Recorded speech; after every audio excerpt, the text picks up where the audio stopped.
Hello there guys and gals. One lovely day to each every one of you. Want some apple? Come on, be the first one to taste, be the first one to bite.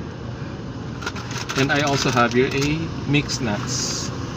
Let's do this first. Guys, congratulations! Yes, to each every one of you. Wow, you make it 46 days. Wow, how about you? 40? 20?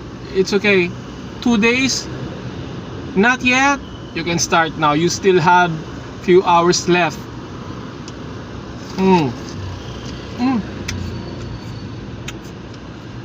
Sweet.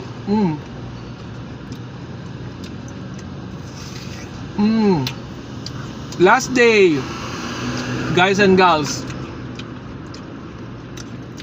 Our day 46 of narrating meat like pork, beef, chicken. Tomorrow, sorry. My bad. Tomorrow we're gonna have our festivity. So please guys and girls, hold on tight. Don't celebrate yet. Do not party. Do not go swimming. You know what? When I passed by in Mabang, parang I saw people swimming at the swimming pool. It's all up for them. It's all up for them.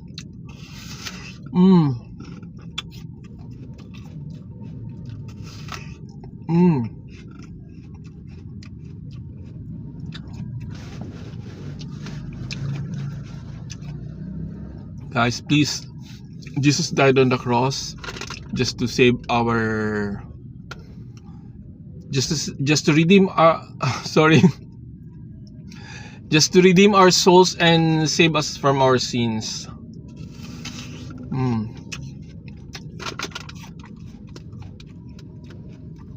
Happy.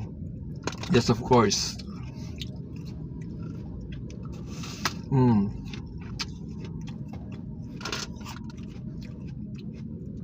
Thank you to each every one of you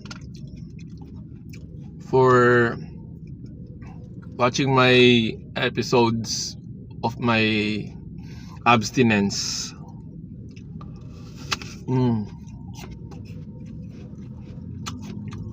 For those who doesn't yet, try it. Bye for now. Happy Easter tomorrow.